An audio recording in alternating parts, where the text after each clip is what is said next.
우리 이제 이번 주에 주신 본문의 말씀을 함께 보시겠습니다. 마가복음 5장 35절에서 43절까지의 말씀을 함께 보시겠습니다. 여러분의 성경 마가복음 5장 35절에서 43절까지의 말씀을 제가 봉독하도록 하겠습니다. 아직 예수께서 말씀하실 때 회당장의 집에서 사람들이 와서 회당장에게 이르되 당신의 딸이 죽었나이다. 어찌하여 선생을 더 괴롭게 하나이까?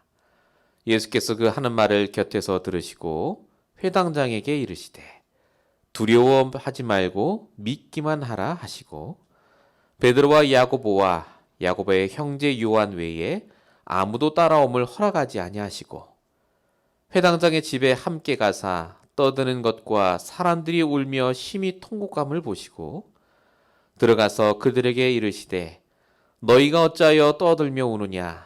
이 아이가 죽은 것이 아니라 잔다 하시니 그들이 비웃더라. 예수께서 그들을 다 내보내신 후에 아이의 부모와 또 자기와 함께한 자들을 데리시고 아이 있는 곳에 들어가사 그 아이의 손을 잡고 이르시되 달리다굼 하시니 번역하면 곧 내가 네게 말하노니 소녀야 일어나라 하심이라. 소녀가 곧 일어나서 걸으니 나이가 12살이라. 사람들이 곧 크게 놀라고 놀라거늘 예수께서 이 일을 아무도 알지 못하게 하라고 그들에게 많이 경계하시고 이에 소녀에게 먹을 것을 주라 하시니라. 아멘. 우리 오늘 주신 말씀의 제목입니다. 두려워하지 말고 믿기만 하라. 우리 예수님이 주신 이 말씀이 이번 한 주간 동안 저와 여러분의 현장에서 삶의 순간마다 우리에게 되풀이되는 언약의 말씀이 되시길 축원드립니다. 서론적으로 함께 나눌 말씀은 오늘도 나와 함께 하시는 하나님입니다. 코로나가 이제 끝나가는 것 같습니다. 마스크도 이제 실내에서 벗으라고도 하고요. 그런데 세상은 여전히 시끄럽고 더 힘들어지는 것 같습니다. 한국은 대선 때문에 그런 것 같고요. 또 특별히 이번 한 주간 동안 러시아하고 우크라이나하고 계속 전쟁 소식 때문에 참 많이 힘든 것 같습니다. 물가도 오르고요. 그러다 보니까 저희도 모르게 많은 사람들이 내가 믿고 의지할 것을 찾는 것 같습니다. 가장 사람들이 믿고 의지하는 게 뭐겠습니까? 돈 아니겠습니까? 돈. 돈을 많이 벌어놔야 되겠구나. 그래서 투자라는 걸 하죠. 주식도 사고, 땅도 사고, 부동산도 하고요. 그래서 열심히 공부도 합니다. 그래서 열심히 직장도 다니죠. 중요한 건 이 믿음이 정말로 100% 맞는가 하는 겁니다. 이 믿음의 근거는 어디 있냐면요. 결국 내가 해야 된다는 생각에서 비롯된 겁니다. 내가 해야 된다. 내가 열심히 해놓지 않으면 나도 모르게 실패할 수밖에 없다는 생각이 깔려있기 때문에 아무도 나를 챙겨줄 수 없고 내가 스스로 노력해야 성공할 수 있다. 살 수 있다. 이 생각이 굉장히 맞는 생각 같은데 신기하게 성경은 이런 생각을 하지 말라고 합니다. 마태복음 6장 31절부터 42절 그러므로 염려하여 이르기를 무엇을 먹을까 마실까 입을까 염려하지 말라고요. 이는 다 이방인이 구하는 것이다. 하나님이 없는 자, 구원받지 못한 자는 이렇게 살 수밖에 없다는 말입니다.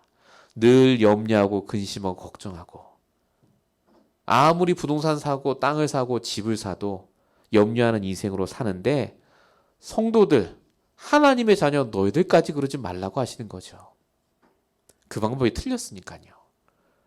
그럼 우리는 가만히 있으면 됩니까? 성경은 다르게 말합니다. 데살로니가후서 3장 10절 누구든지 일하기 싫거든 먹지도 말라고요. 일을 해야 됩니다. 당연한 걸 해야죠. 그런데 중요한 게 있습니다. 하나님은 우리가 무엇을 하는가에 관심이 없습니다. 그 일을 하는 나의 상태에 관심이 있습니다. 즉, 내가 염려하면서 그 일을 하느냐, 진짜 나와 함께 하신 하나님을 믿으면서 그 일을 하느냐, 요 차이입니다. 그래서 마태복음 6장 32절부터 예수님이 말씀 주셨죠.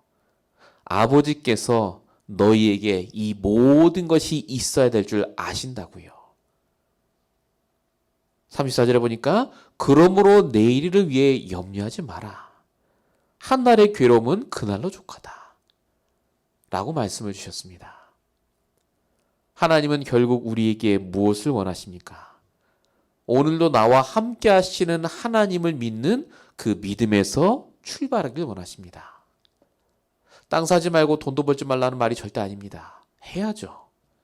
그런데 우리가 그 모든 것을 하는 시작이 뭐냐는 겁니다. 바로 믿음 아니겠습니까? 불신자는 반드시 염려와 근심, 문제에서 출발합니다. 그걸 해결하려고 일을 해요. 그러나 하나님의 자녀는 나와 함께 하신 하나님의 분명한 계획이 있음을 알고 거기서 시작합니다. 이 믿음의 차이가 인생을 바꿉니다. 이 믿음이 얼마나 중요한지 오늘 예수님이 본문에 야이로라는 회당장의 딸의 사건을 통해서 사람들과 제자들에게 믿음에 대한 것을 가르치는 본문이 나옵니다. 그리고 오늘 본문이 바로 우리에게 주시는 말씀입니다. 여러분은 믿음이 뭐라고 생각하십니까? 정말 내가 믿고 있습니까? 하나님을. 믿음에서 출발하고 계십니까? 오늘도 교회 나오실 때 믿음으로 오셨습니까? 염려함으로 오셨습니까? 오늘 이 말씀을 듣는 저와 여러분의 영적인 상태가 바뀌는 중요한 그 시간 되시길 축원드립니다. 하나님은 살아계십니다. 분명히 내 인생을 처음부터 끝까지 다 아시고 오늘 이 시간 인도하고 계십니다. 두려워하지 말고 믿기만 하라고요. 믿기만. 하나님 하실 거니까. 사단이 가져주는 사람들이 말하는 그런 염려와 불안한 말에 속지 마시고 오늘도 강단 말씀을 붙잡고 믿음이 회복되는 중요한 시작이 되시길 축원드립니다. 본론입니다. 하나님은 우리가 문제 속에 있길 원하지 않습니다. 그래서 해결해 주길 원하시는데 가장 먼저 보시는 게 뭐냐면 문제를 보시는 게 아니라 그 문제 당한 나의 믿음부터 보십니다. 본론 1번, 먼저 나의 믿음부터 보시는 하나님입니다. 이 믿음에는 두 가지가 있습니다. 그 첫 번째가 본문 1번의 1번입니다. 버려야 할 나를 믿는 믿음입니다. 나를 믿는 믿음이 뭐겠습니까? 내 생각, 내 판단, 내 결정을 믿는 겁니다. 근데 우리는 그렇게 생각 안 하죠. 나는 그 사람의 말을 믿을 뿐이야. 나는 학교에서 배운 이 지식을 믿을 뿐이다. 나는 세상이 말하는 그 뉴스를 믿는 거야 라고 말하는데 실제로는 내가 그 사람이 맞다, 세상의 지식이 맞다라고 내가 판단하는 거죠. 결국 나를 믿는 겁니다. 나를 믿는 믿음 속에 결국 다 시작을 해요.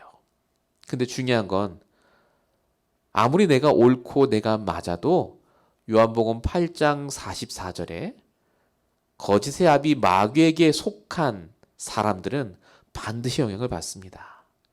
세상에 사는 동안은 흑암이 가져다 준 수많은 흑암의 변수들과 사람들의 영향을 받게 돼 있습니다. 내가 아무리 옳아도 그래서 틀리게 돼 있습니다. 그래서 내가 분명히 맞았는데 남들이 보기에도 분명히 맞는데 틀린 결정을 해서 인생을 실패한 사람들의 이야기가 성경에는 너무나 많이 나옵니다. 여러분 가인을 아시지 않습니까? 가인과 아벨이요. 가인이 생각했습니다. 굳이 피제사를 드려야 되느냐? 곡식만 드려도 얼마든지 감사를 표현할 수 있지 않냐?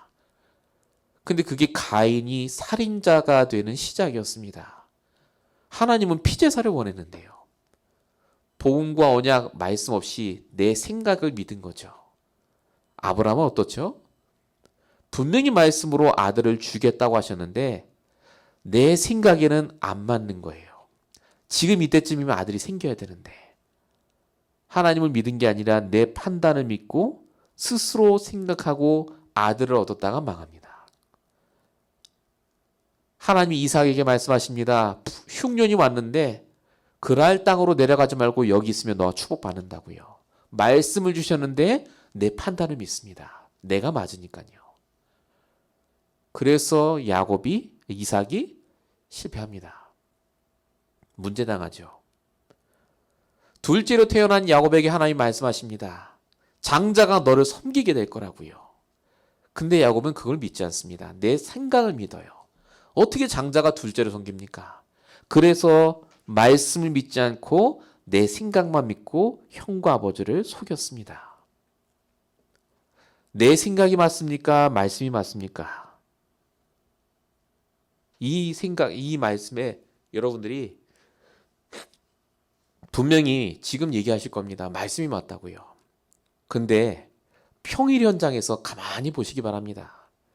우리는 사람 말을 믿습니다. 말씀이 아니에요. 성경은 뭐라고 말하느냐? 시편 146편 3절 도울 힘이 없는 인생을 의지하지 말라고 합니다. 도울 힘이 없는 인생이 누굽니까? 그게 납니다. 그게 그 사람이에요. 그게 세상입니다. 그거 의지하지 말고 뭘 의지하라고요? 뭘 믿으라고 하십니까? 마태복음 5장 18절 1.1핵도 떨어지지 않고 없어지지 않고 성취될 말씀을 믿으라고 성경은 말합니다. 내 생각, 내 판단이 성취되는 게 아니라 말씀이 성취됩니다. 나를 믿는 믿음이 아니라 말씀을 믿는 믿음에서 시작하셔야 됩니다. 우리의 영적 상태가 그래서 말씀으로 채워져 있어야 됩니다. 매일마다 말씀으로 충분해져야 돼요. 내가 왜 오늘 염려하는 줄 아십니까? 문제 때문이 아닙니다. 결국은 내가 나를 믿고 있기 때문에 그래요. 내가 해야 되니까 또. 내 능력으로 살아가야 된다고 생각하니 근심하고 걱정할 수밖에 없는 겁니다. 우리의 믿음의 근본이 뭡니까?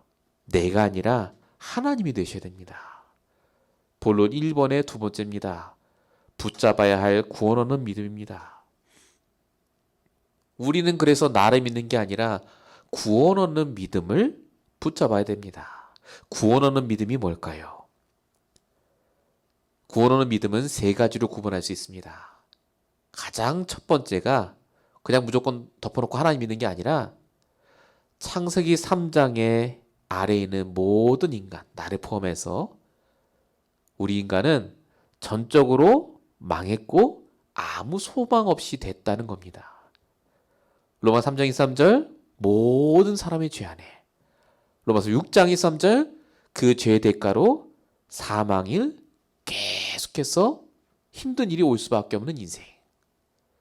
복음 없으면 모든 사람은 힘들 수밖에 없습니다. 염려, 근심할 수밖에 없는 인생이구나. 여기서부터 시작을 해야 됩니다. 그래야 두 번째 믿음이 와요. 그래서 우리는 사람도 돈도 그 무엇도 나를 이 염려, 근심, 걱정에서 해방할 수 없는데 오직 그리스도가 에베소 2장 8절 은혜로 주신 믿음으로 구원받고 새 생명을 얻고 그 영적인 모든 염려에서 빠져나오게 된 겁니다. 그렇게 될 때 하나님께서 구원받은 우리와 함께 하시면서 땅끝까지 증인되게 하신다. 이게 마태복음 28장 20절, 사도행 1장 8절에 적혀있는 예수님이 마지막 주신 말씀이었죠.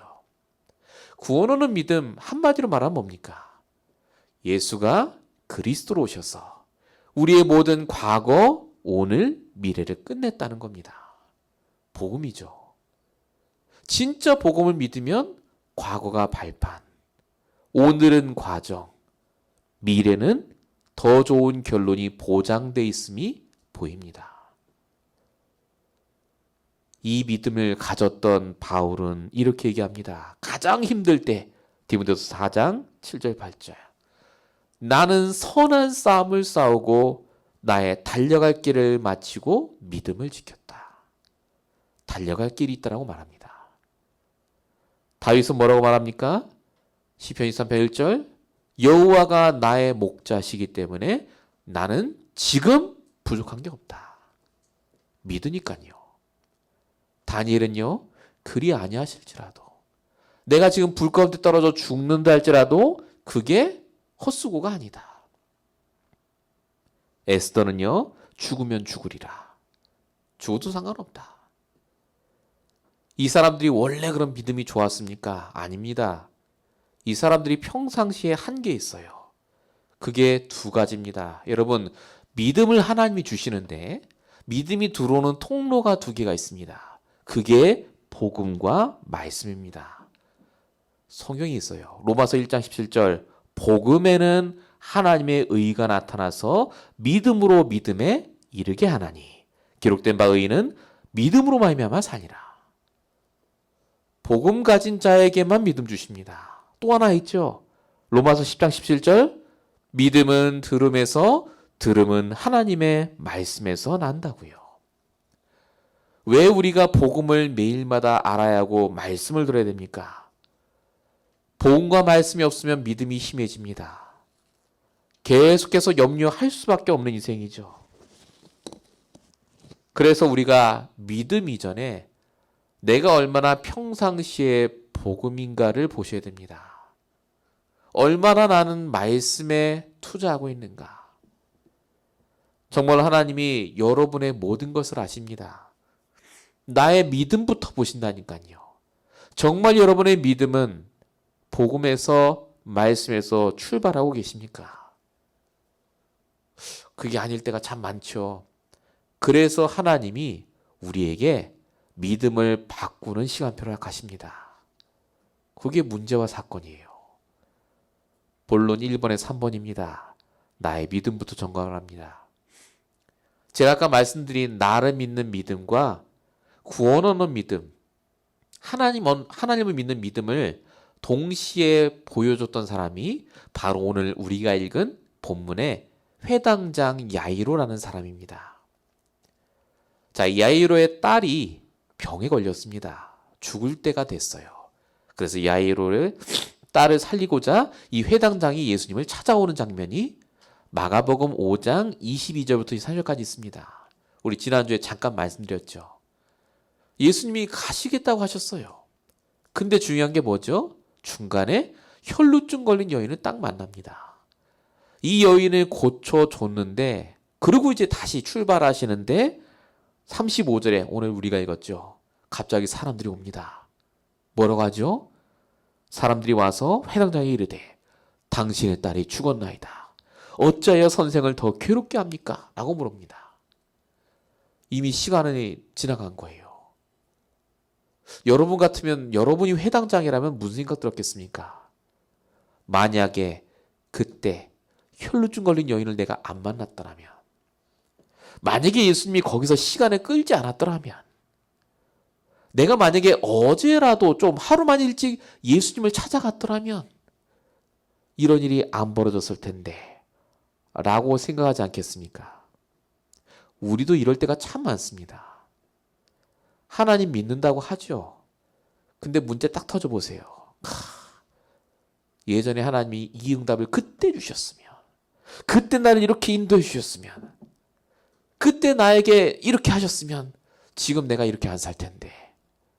우리 믿음이 있다고 하면서도 그런 생각 많이 하지 않습니까? 근데 중요한 게 있습니다. 정말로 그때 내 생각대로 그런 응답이 왔다면 지금 내 인생이 정말로 바뀌었겠습니까? 우리가 왜 그렇게 생각하죠?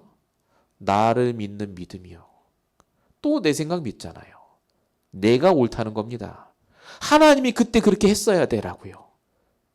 지금 이 회당장 얘기가 아닙니다. 우리 얘기예요. 하나님이 이 믿음을 아셨습니다. 예수님은 그 자리에서 당장 고치실 수 있어요. 야이로의 딸. 근데 그렇게 안 하셨습니다. 예수님이 회당장의 믿음이 나를 믿는 믿음으로 바뀌어 있는 걸 아시고 회당장의 믿음을 바꾸고자 하십니다. 여러분 기억하셔야 됩니다. 사무엘상 16장 7절, 사람은 외모를 보지만 여호와 하나님은 중심을 본다고요. 응답을 안 주시는 게 아니라 응답을 주실 수 없는 믿음이 있어요. 우리에게. 그래서 하나님이 믿음을 바꾸십니다. 말씀을 주시죠. 오늘 예수님이 뭐라고 하셨죠? 36절. 예수께서 이르시되 두려워하지 말고 믿기만 하라고요. 지금 너와 함께한 나를 믿으라. 그 말입니다. 지금 눈에 보이고 귀에 들리는 거는 죽었다예요. 딸이 죽었습니다. 끝났어요. 희망이 없습니다. 안 된다고 합니다. 근데 뭘 믿으라고요? 두려워하지 말고 나를 믿으라고 하십니다. 우리 마음속에 다 있습니다. 이건 끝난 문제야. 안 돼. 근데 오늘 예수님은 우리에게 그렇게 말씀하지 않습니다. 나 자신을 믿지 말고 오늘도 나와 함께 하신 하나님을 진짜 믿고 가라고 하십니다. 이 말을 제자들이 다 들었습니다. 거기 있는 사람이 다 들었어요. 예수님이 계속 지금 믿음에 대한 얘기를 하십니다. 왜 그렇죠? 안 믿으니까요. 풍랑의 힘은 믿어요. 근데 풍랑을 잔잔케 하실 예수님은 안 믿었잖아요. 귀신의 능력을 믿죠, 막. 근데 그 귀신을 말씀 한마디로 쫓아보내실 예수님 안 믿었습니다. 혈루증 걸린 여인은 절대 못 고친다는 믿음이 있었는데 예수님은 안 믿었지 않습니까? 그래서 예수님 보여주신 겁니다. 옷자락만 만져도 되지 않냐. 똑같은 맥락입니다. 오늘 여러분 본문 보십시오. 사람들이 왜 선생님 괴롭게 하느냐? 가봐야 소용없다고 합니다.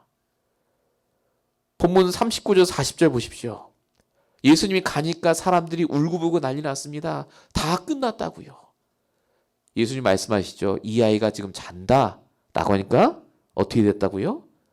다 비웃고 조롱했다고요. 얼마나 철저히 나를 믿습니까? 내 판단, 내 눈으로 본 거를 딱 믿는 겁니다. 근데 예수님은 정확한 시간표를 가지고 정확하게 그 딸아이를 살리십니다. 달리다고. 아이야 일어나라. 말씀하시자마자 그 소녀가 곧 일어나 걸으니라고 적혀 있습니다. 하나님은 정확한 시간표와 정확한 계획과 답을 가지고 계세요. 믿기만 하면 돼요. 그 시간표 되면 응답이 와요. 근데 우리가 꼭 회당장과 똑같아요. 처음엔 믿음으로 가는데 자꾸 눈에 보이고 들리는 게 아니거든요. 그러니까 안 믿는 거라. 끝났는데. 뭐가 끝났습니까? 하나님 말씀은 뭐라고 말씀하십니까? 절대 불가능이 아니라니까요. 여러분 여기 본문 42절에 보니까 나이가 나와요 갑자기. 그 딸아이 나이가 12살이라고 나옵니다. 그냥 적은 게 아닙니다.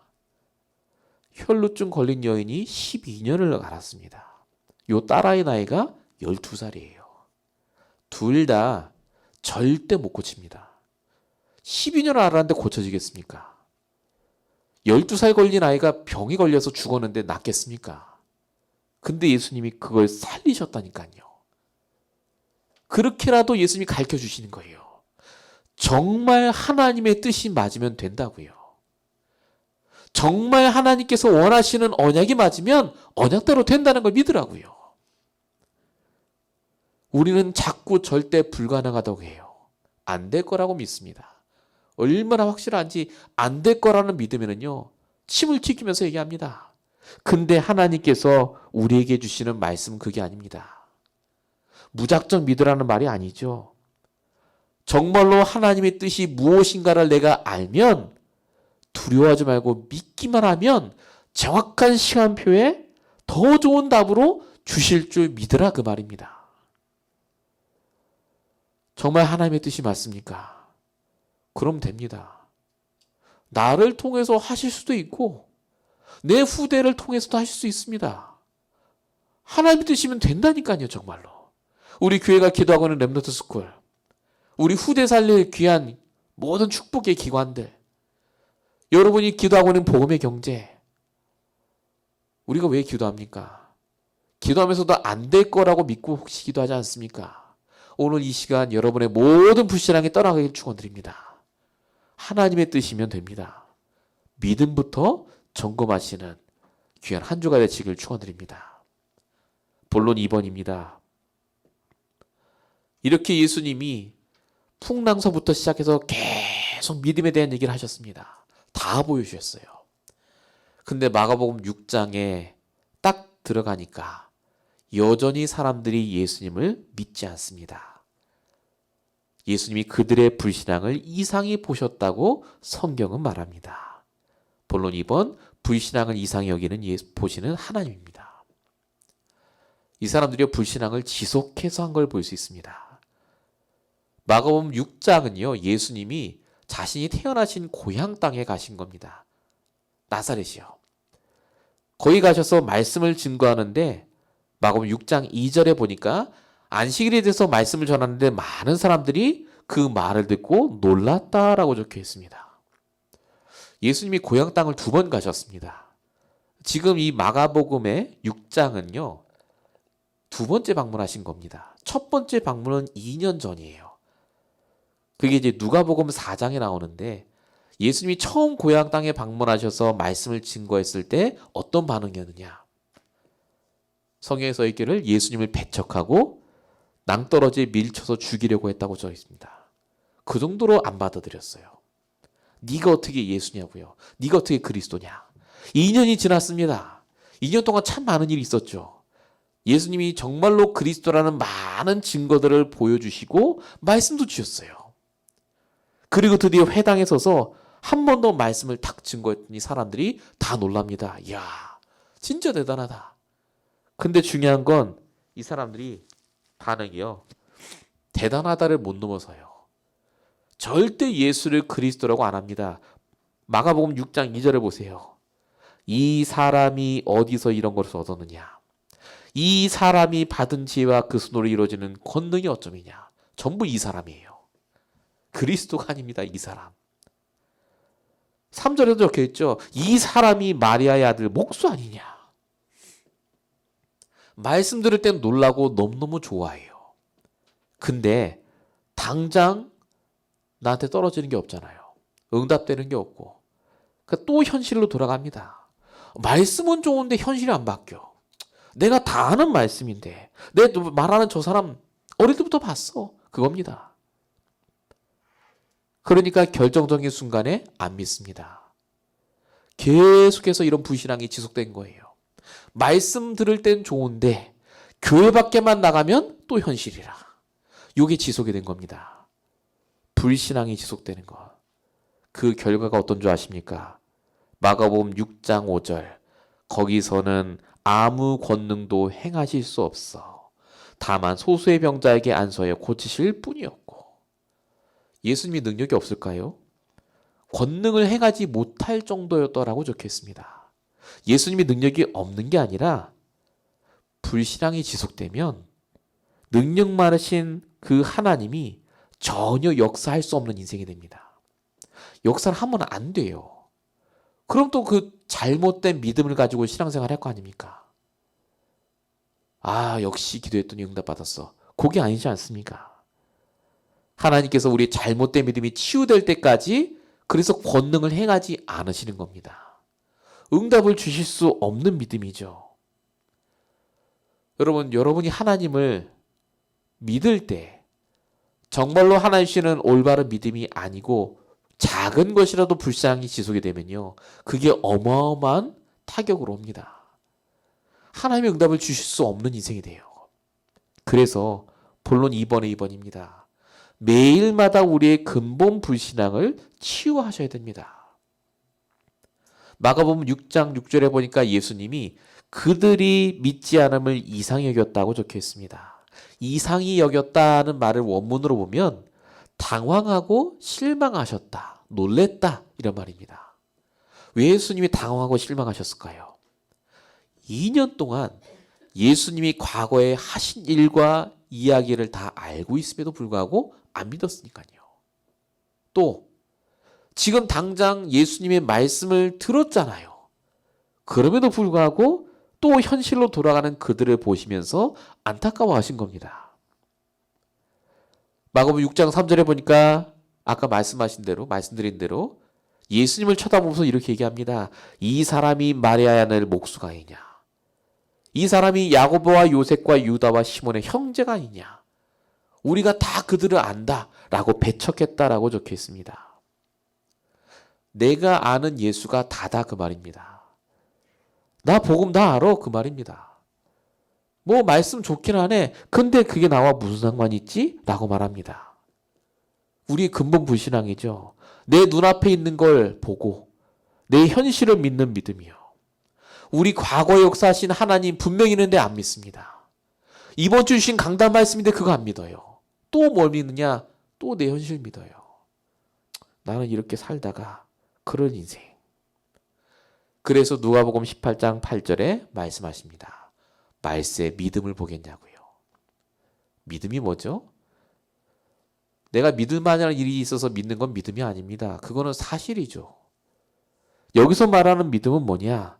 내 뜻대로 안 된다 할지라도 예수가 그리스도라는 그 믿음이 진짜 믿음 아니겠습니까? 그래서 하나님이 우리가 이 근본 불신앙을 치유할 수 있는 시간을 갖기를 원하십니다.